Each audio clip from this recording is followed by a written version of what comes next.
जय हिंद दोस्तों। देखिए अभी दोस्तों लाखों विद्यार्थी इस वैकेंसी का इंतजार कर रहा है, ग्रामीण बैंक क्लर्क। इस वैकेंसी का इंतजार लाखों विद्यार्थी क्यों कर रहा है आपको पता है?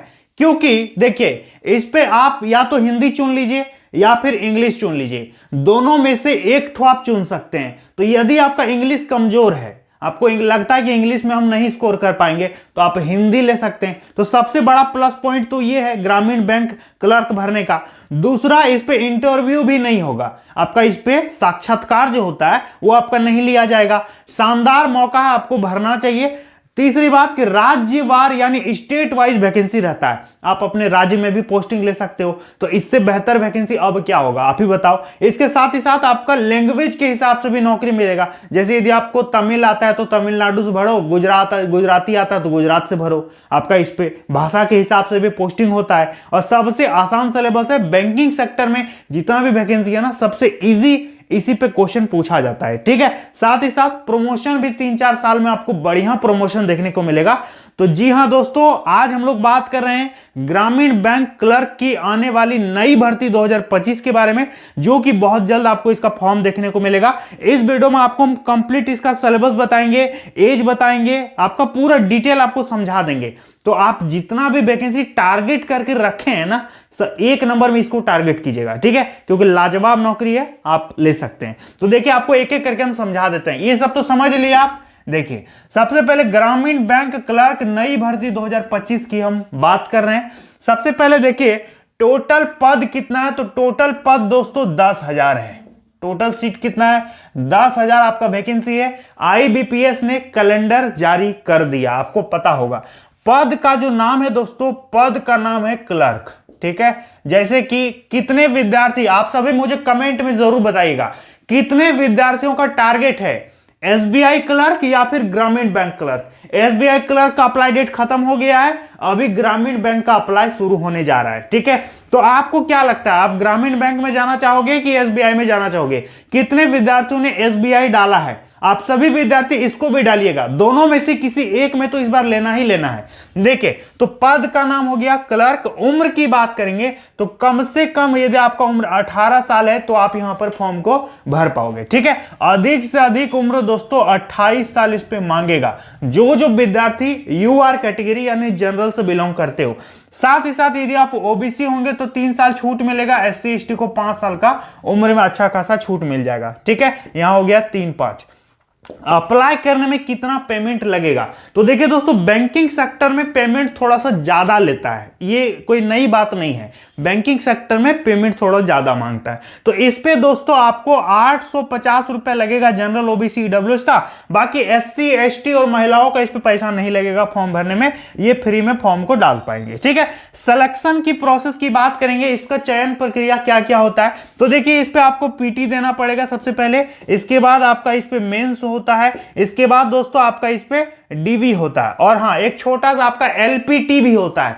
LPT मतलब क्या होता है? Language proficiency test. आप जिस भी क्षेत्र से फॉर्म को डाल रहे हैं उस क्षेत्र का आपको भाषा आता है कि नहीं आता है, लिखना पढ़ना बोलना आप जानते हैं कि नहीं, एक छोटा मोटा बेसिक जांच होता है। तो ये दोस्तों कोई बड़ी बात नहीं है, आप पास कर सकते हैं। जितने भी विद्यार्थी हिंदी भाषी राज्य से बिलोंग करते हो, आप उस स्टेट से चुन करके फॉर्म को डाल सकते हो। जैसे हम झारखंड के रहने वाले हैं, मोहन सर झारखंड के हैं, तो यदि हम चाहें बिहार में तो भर सकते हैं, UP में डाल सकते हैं, राजस्थान में डाल सकते हैं, जहां जहां हिंदी है हम डाल सकते हैं। लेकिन हम बंगाल में नहीं भर सकते क्योंकि मुझे बांग्ला नहीं आता है। ठीक है, साथ ही साथ हम साउथ में नहीं जा सकते क्योंकि वहां की लैंग्वेज मुझे नहीं आती है। तो जहां का भाषा मुझको आता है मैं वहीं पे डालूंगा। तो ये दोस्तों लैंग्वेज के हिसाब से आपका होता है।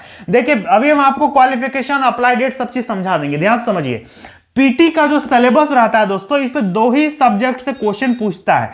एक तो रहता है मैथ, दूसरा रहता है रीजनिंग। मैथ से पूछता है 40 क्वेश्चन, रीजनिंग से पूछता है 40 क्वेश्चन। ठीक है, टोटल आपको 45 मिनट इस पे समय मिलता है। लेकिन ये सेक्शनल एग्जाम होता है। सेक्शनल मतलब पहले मैथ बना के सबमिट करोगे तब रीजनिंग का क्वेश्चन खुलेगा। ऐसा नहीं कि थोक में आपको समय दे दिया, ऐसा नहीं होता है। मैथ का अलग समय, रीजनिंग का अलग समय। और आपको जो ये एग्जाम होता है ये दोस्तों ये सीबीटी मोड में होता है, ऑनलाइन आपका परीक्षा होता है, ठीक है। लेकिन इतना नोट कर लीजिए कि पीटी में 2 ही सब्जेक्ट से क्वेश्चन आएगा, एक रीजनिंग और मैथ। यदि आपको नौकरी लेना है तो सबसे पहले तो मैथ और रीजनिंग एकदम तगड़ा करना पड़ेगा, ठीक है। क्योंकि जो भी आप जलवा दिखाओगे ना वो मेंस में दिखाओगे, लेकिन मेंस तक पहुंचोगे कैसे? जब तक आपका मैथ रीजनिंग अच्छा नहीं होता है तो आप इस पे नहीं जा सकते मेंस में। और कट ऑफ का यदि हम बात करेंगे ना तो देखिए 40-40 80 मार्क्स का टोटल यहां पर एग्जाम होता है। तो 80 में से 60 प्लस यदि आप लाओगे तो आपका सिलेक्शन मान के चलो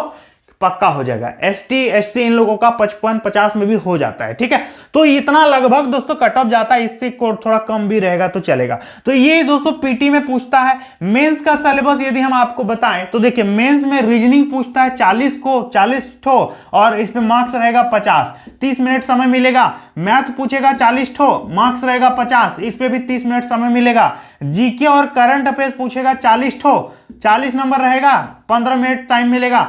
हिंदी या इंग्लिश दोनों में से एक आपको लेना है, दोनों में से कोई एक लीजिए। जो इंग्लिश मीडियम के विद्यार्थी हैं, बचपन से इंग्लिश पढ़े हो तो इंग्लिश ले लेना। यदि आप हिंदी मीडियम विद्यार्थी हो, हिंदी जानते हो तो हिंदी ले लेना। दोनों में से एक ले लोगे, 40 क्वेश्चन 40 नंबर, 15 मिनट आपको टाइम मिलेगा। और कंप्यूटर का बेसिक नॉलेज से संबंधित क्वेश्चन पूछेगा, 40 क्वेश्चन 40 मार्क्स, 20 मिनट आपको टाइम मिलेगा। तो मेंस का सिलेबस बेजोड़ है, बहुत बढ़िया सिलेबस है।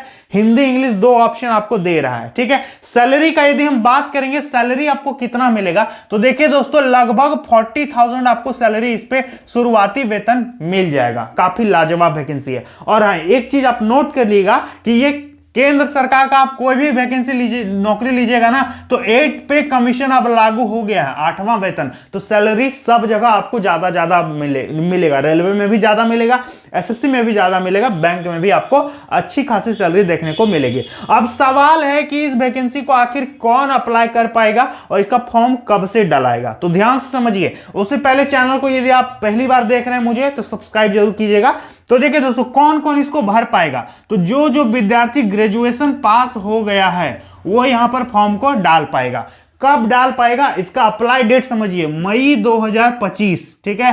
मई 2025 में ये फॉर्म आएगा। अब आप कहोगे कि सर अभी से आप क्यों बता रहे हैं, क्योंकि अगस्त में एग्जाम भी है ना। यदि आपको अभी से नहीं बताएंगे हम तो मई में फॉर्म भरोगे तो अगस्त में एग्जाम निकाल पाओगे नहीं। तो अभी से आपको तैयारी करना होगा। हम आपको पहले ही बता दिए ना कि मई में फॉर्म आएगा, तो अभी से आप प्रिपरेशन करोगे तो 7-8 महीना में आप बेहतरीन तैयारी कर लोगे। और मई से पढ़ना शुरू करोगे तो कितना तैयारी होगा, उतना तैयारी हो ही नहीं पाएगा। तो आपको अभी से प्रिपरेशन करना है। वैकेंसी का नाम नोट कर लीजिए, ये वैकेंसी है ग्रामीण बैंक क्लर्क, यानी पूरे भारत में जितना भी ग्रामीण बैंक है सब में क्लर्क का बंपर बहाली होने जा रहा है, ठीक है। तो आपको एक सीट दोस्तों पक्का लेना है। उम्मीद करते हैं आपको समझ में आ गया होगा। इसके अलावा आपको कुछ लगता है कि सर इस टॉपिक पर वीडियो बनाइए, ये मुझे नहीं समझ में आया, तो आप कमेंट कीजिएगा, उस पर हम वीडियो बना देंगे, ठीक है। तो चलिए मिलते हैं अगली वीडियो में। जय हिंद।